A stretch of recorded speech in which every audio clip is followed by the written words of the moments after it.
Welcome back to the Marvel Movie Minute, a daily podcast which we disassemble a film from the Marvel Cinematic Universe into 1-minute segments and then examine it in obsessive and occasionally hilarious detail. I'm Kyle Olson from the Swashbuckling Ladies Debate Society podcast. Hey, and I'm Rob Cabasco. And Kyle. Yes, sir. Spoliation. Oh.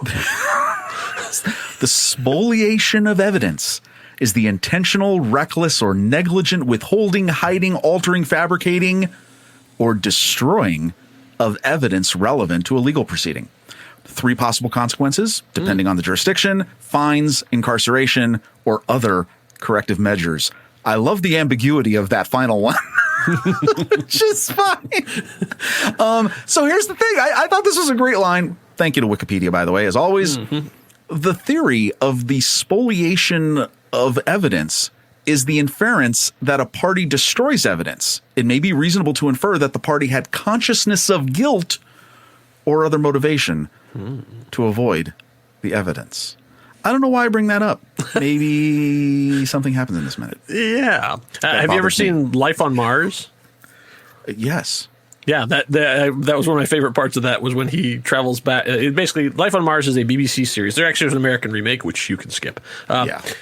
But there was a British series where a modern cop woke up in the 70s and had to then in the body of a cop, and everybody thought he was who he was, and so he had to then learn how to be a policeman in the 70s. And there was a lot of that kind of stuff where he'd be like, "Oh, let's just send this off to the lab. All right, we'll have it back in 6 weeks." And he's like, "What?" Or it's people just like smoking as they're walking through crime scenes and stuff, and he's going, "What are you doing?" I love that John stuff. Shim. That was a great show. So yeah, I'd check that out. So that'll be your homework for while you're waiting for the next episode to drop. Check out Life on Mars, BBC. But here we are. We're here not to talk about BBC. We're going to talk about Iron Man 2 from 2010, director Jon Favreau. We are at minute 38, and in case anyone was worried, happy is fine. Because the minute literally starts out with happy. Like, he's just like in the car, like, did that really just happen? Did I, like, are you going to charge me for this car? Because like he looks at Pepper and makes he looks at Pepper. Okay. That's right. And then the car, and he's like, "Oh, how's Tony? Is Tony okay?" Yeah, Ooh, all right. So then we see Ivan, and Ivan does not look good. So we thought Iron Man's armor had taken a beating. Oh boy, this is what happens when you go up against an armored person and you just wear an exoskeleton. You get beat up. So he is quite damaged, and he then ends up spitting blood out at Tony, and then screams out, "You lose, Stark." I turned on the subtitles to make sure that's what he actually was saying. Yeah, I know. Very thick accent. And I was like, "Say something in Russian?" I'm like, "No, he's saying you'll lose. Oh, you lose. Oh, okay, got it. You're loose. We're loose. What do you mean?"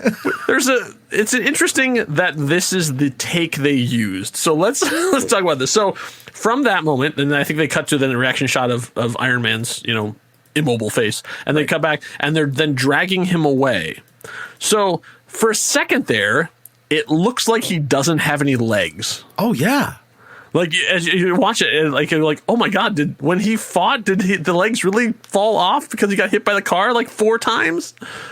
No, it's just a weird angle. But then he has, so his right leg is out, but because of the orange jumpsuit that he's wearing, you can't see sort of where it ends and where it goes. And then his left leg is tucked underneath him. Right. So literally you're just looking at his knee as you look up, and as they drag him away, his shoe falls off. His right shoe, his right shoe, like his boot, then falls off as they drag him. And as they're dragging him away, you'll lose. Then his left leg then sort of pops forward and comes, and then you can see it again. But for the second there, it looks like oh my God, did Iron Man just tear off that guy's legs? Is that why he's bleeding from the mouth? What happened? Yeah. Okay. This is and I agree this is such an odd take because, well, one, and it's further sort of camouflaged because the jumpsuit, and props to, this being consistent, it's first of all, his jumpsuit is kind of mangled, but because when it burned, when he activated the whips, remember we saw that great effect of the top part of it burning. Off. Well, it's all now just hanging over his midsection. Yeah, so it's charred like strings essentially of it. Just shreds of the suit. Yeah. So that's why it's not very clear what's a leg and his torso and anything like that. But it's so random that I mean, I can see the part of this in that the cops are like, "Yeah, we don't care if this is comfortable for you. We're gonna drag you no matter where you are, and you don't care because you are solely focused on your enemy. Yeah. But it looks really weird, and it's so weird that his shoe comes off. Like, you kind of like have that moment where you just want to go, oh, he lost his shoe. Like, oh, like, go back and get his shoe. Like, now, let's do a little callback, though, to a previous minute. We did, our friend Mr. Pete did talk about this, that, hey, is there some sort of maybe temporary paralysis or maybe something that he has endured because of getting ran by a car and all these other things? Well, this was the moment I was talking about. That's interesting. That's kind of what that looks like. Yeah. I'm probably reading too much into it. I think it was just... he did get hit in the legs by a Rolls Royce many times. I mean, like about 2 or 3 minutes ago. It's interesting. Okay, is this, and this is like the big deep dive here for this. Yeah. Is this just a weird take? Or is this set up to say, yeah, his adrenaline kicked in and, that's why he was able to do all this stuff in addition to whatever, the mechanics of the whips are and that whole power system. Wow, maybe this is intentional. I don't know. I don't know. That's a good question. Like, I mean, I assume that Favreau was focusing on like the performance. Right. That because he was like, because Mickey was so intent in that scene and just like, blood dripping down his face and like screaming out, that he was like so into it that he just ignored all the other stuff that was going on around it. But yeah, I'm not sure. It's interesting, like when Pete brought that up, because I was thinking, when is the next time we see him standing up? And it's not for a couple minutes. Like it's like 4 or 5 minutes away. And he's going out of his way to be completely immobile. Like as they're dragging him, like, you can see but I mean, he's going out. He's dead weight. He's literally intentionally not moving any of his extremities. Yeah. It really and also, does without being powered up, that thing is probably pretty freaking heavy.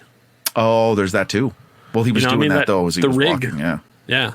The whiplash rig, I'm sure, is not a light thing when it doesn't have power going through it, because it is strength enhancing, which means there's pistons and all these things to augment. So probably becomes he probably can't even lift his arms at that point because of how heavy it is.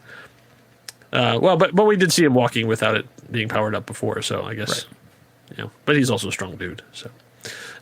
So then Tony is holding on to the Ivan's arc reactor in his hand, and then we see that in the system he does a detailed scan of it.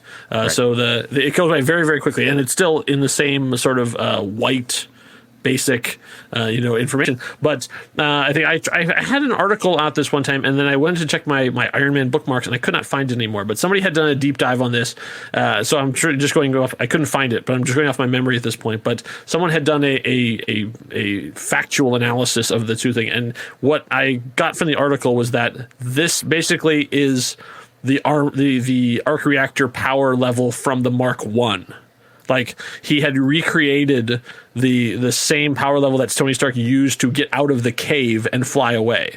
Like, that's the power level that this is at, because you can see the actual milliamps and stuff. Like, he does a scan, and you can see like where it ranks and stuff too. So this is not the Mark III armor. This is not what he used to fight against Ironmonger. This is what he used to get out of the cave. So it's that level of power, but channeled in a different way. So still extremely dangerous, and no one else on the planet had been able to crack it. But it's not quite at the same thing, probably as even what he has right now, like even what's powering the Mark IV. Well, and it's also kind of neat is if you really zoom in on the HUD display here, as he's holding it in his hand. Like 5. Right. He's it's doing the whole analysis of the reactor, and it shows you sort of a 3D schematic pulling it apart. Yep. But then there's these stats that it does that it can tell the cycles, which is low because there's looks like it's maybe about 12 units of energy, and it's 2 of the 12 cycles. Plasma capacitance, and that's maxed out. That's like at 80%. Yeah. And then repulsor energy output, which is again on the low scale. So very high on the plasma, which we'll talk about this in a future minute. Yeah. The next one. But I love the fact that all of the graphics and everything are all telling the story. And again, that's amazing because you're seeing this for a second. Yeah. And then Tony. I imagine this is probably our friends at Perception, but I could not find it on their website. So I'm guessing this I would think it's all I would assume it's all the same people. Yeah. And then in a moment of spoliation, He destroys the evidence. Yeah. Now look, I'm being kind of silly here. He's already done the whole analysis of it. Yes, so he has the data. He has the data. Yeah. However, he probably should not have destroyed it. Well, I say it is one of the most dangerous things on the planet. I mean, and we've seen what it can do in someone else's hands. So, I mean, I think he wanted to make sure that it never got out of it. That this is the main thing that people want. The second part is the armor. Like there's two parts to Iron Man. Like there's the arc reactor, which provides the power, and then there's the armor. So we saw at the end of the first Iron Man with the Ironmonger armor, he didn't have the arc reactor. So his suit had to be gigantic, because he couldn't, for whatever reason. I mean, whatever pseudoscience you want to come up with. And then we see in this one, people are coming up with the armor, but they don't have the arc reactor power to. So like this is obviously the legacy part of it too, because it was their fathers who invented this technology that Tony has refined, but it was him that built the suit. So now we've seen two sons of two genius fathers take the same technology and develop it in two very different ways. Oh, I like the whole. I mean, obviously, I like it. I mean, I appreciate that he sees this. We've gone through this now. This whole sequence from your world being turned upside down to this, and yeah, he has the data. And I realize that the crushing is just the frustration and anger that the thing that I kept telling everybody wasn't going to happen has now happened, and I'm holding it in my hand. Yeah. Boo. So, but let's put a pin in this as well, because this will become important later on, because this is the most dangerous thing on the planet, and he crushes, make sure nobody else can get it. And yet later on, he will have a completely different reaction to the exact same situation. Yes. And we'll talk about that when we get to the party. But for now, the party is happening here on the track, and we see gone from high technology to low technology, because that is some pretty shady CGI as we go to the overhead shot and we see those very Matchbox X cars coming in. Look, the cars. VFX is hard. I get it, but of course. This is one of those 11 o'clock. This is a 5 o'clock on a Friday shot where it's just just get it done. We just got the cars, and we've talked a little bit about this before in a previous minute with the race. Yes. That there's a couple moments of the cars where the shading and the motion and just the cars don't look right. This has there's tilt shift remnants of this, remnants of this. It just looks miniaturized, and it's look at. I appreciate the fact that I always talk about geography. I love the fact that this puts everything back into understanding of where this was and the crowd, the relationship to the boats and everything. And kudos to them. It is consistent. It's consistent with everything we've seen in every shot. All this stuff makes sense. Again, though, 7% of that crowd is left. And that bothers me. Run, not people. One of them got hurt. Just run. Seriously, come on. Anyway, so we cut back to, of course, the best character in the movie, Justin Hammer, who's looking at the crowd, and I just love this reaction shot, because as the crowd is sort of oh, wow, can you believe it? Oh, Iron Man, Justin is in love. He's just oh baby,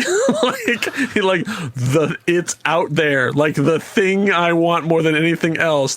Someone else has it. Oh yes, I love it. It's so really much in that face. An extraordinary expression on Sam Rockwell's part.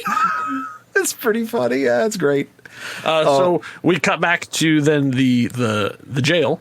So that so this is an hour later. I assume it's the same day. Tony obviously has gotten out of the suit and changed into his regular clothes, another outfit. And so he's walking along with the gendarme, and we see it, and we learn Tony speaks French. How about that? Well, 5 minutes of French. Well, enough to answer questions, Yes, to understand. Yes. So they're explaining to him that we ran his prints, we got nothing back, not even a name, which is interesting because he's not hiding his identity. So I don't know why that would be. I assume that this is part of the 10 rings package. When you make a deal with the 10 rings to get your identity, they scrub it from the internet. But he is also a genius inventor like Tony. So maybe he is also a hacker who has hacked in and wiped stuff. I guess there's like this, he's a man of mystery. Well, you're going to find out who he is like 30 seconds from now, and he's going to tell you his entire story. So, like, why is it a big deal that his identity, why wouldn't he want people to know who he was at this moment? Well, but also maybe he wouldn't be in any systems. Reveal? He hasn't done anything wrong in his life up until now. Yeah, he has, because the tattoos. Like basically, he has. Oh wait, what? He's in the Russian mafia. That's Hold on. Has that been confirmed? It has been confirmed. Yeah. Yes. So like these were tattoos were actually chosen by Mickey Rourke himself. So we're going to see a lot of them here very soon. But they indicate that he is in the Russian mafia. Maybe still doesn't mean that he's ever been incarcerated or been captured or anything. So there are tattoos on there that say I have been incarcerated and captured, okay. and for how long. I wish there's not I wish that somebody had done a deep dive and was able to like pull that stuff up and say this means this and this means that. You can look up Russian tattoos and like Russian mafia tattoos, but I besides like the crosses that are on his knees, it's really hard to see the specific ones in there. We're going to talk about his neck tattoo in more detail when we get to see it in much more close up view, because obviously it's much more visible. This is the only time we're going to get to see the full range of tattoos, and it's dark, so we're not going to get to see a whole lot. So as they're walking along and they're going back and forth and talking about, I just want 5 minutes with I just want 5 minutes. You see there's a little bit of a background action happening as the camera goes by, and it pauses for a moment to show us something, and then it moves on really quickly. Well, they're actually showing us a new prisoner has been brought in there and is being photographed. That prisoner is going to show up again. And so this is some nice foreshadowing, because they just have it's like half a second of like this other guy being there. And that guy's going to be very, very important, because he's going to be sharing a cell with Ivan shortly. Oh, wait a minute. Number one, did not notice that. Yep. Number two, I'm looking at it right now. Holy cow, dude. Yeah. That's incredible. Favreau. That was well done. I didn't even notice this until we did this podcast. Like, I never noticed that was happening. But now as we were doing the minute by minute, I was like, oh, that's the same guy. Oh, well, that's okay. That's amazing. Well, again, and we're spoiler for a future minute, because you'll be tuning in, of course. Yeah. We're going to talk a lot about that guy and that actor. Wait, that means that the plan is being concocted way sooner than you think. That's incredible. Yes. Yeah, the wheels are already in motion. Oh, Justin. Well, Justin's got people. Maybe. I guess it's Justin. I don't know. But, boy. That's right. You don't scorn a man when he's in love. That's right. Or I don't know. That's not the saying, but whatever. Oh my God, that's incredible. Seriously. Yeah. Like, I feel like I'm dissecting an episode of Haunting of Hill House here. Right. They planned it. Like, it was here and it's going to mean something important there. Yeah. Oh, wow. So the gendarme agrees to the 5 minutes. And then Tony steps into the cell with the person who just tried to kill him, a almost entirely naked Ivan. Apparently Mickey Rourke wanted to be entirely naked, and they talked him down to dirty underwear. This was the negotiation that happened. They talked him up, you mean? Yeah, well, I guess so. Yeah, this is like they went back and forth, and this is what they agreed to: dirty briefs. That was what the compromise. Okay, do we have anything on the actors, all the extras in this hallway? So the main guy that Tony is walking along with is Detective Lemieux. He is played by Philippe Bergeron. He has 75 credits as an actor on IMDb. He's been on, he was on Alias. He's been on The Sopranos. He's actually done quite a bit of voice work as well. He was actually in a couple of the recent Wolfenstein games, Wolfenstein New Order and Wolfenstein The New Colossus. So he is a Canadian. He is a Quebecois. He is from Montreal, Quebec. He was also in one of your favorite films, 1998's Godzilla.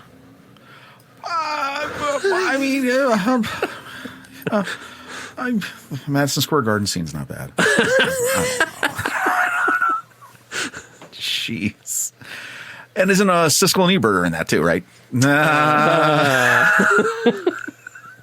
Yikes. Let's see. There's a couple of. Let's see. I found there's a French prison guard -- 1. So I assume that's the one that's right over his shoulder. That's Paul Grace.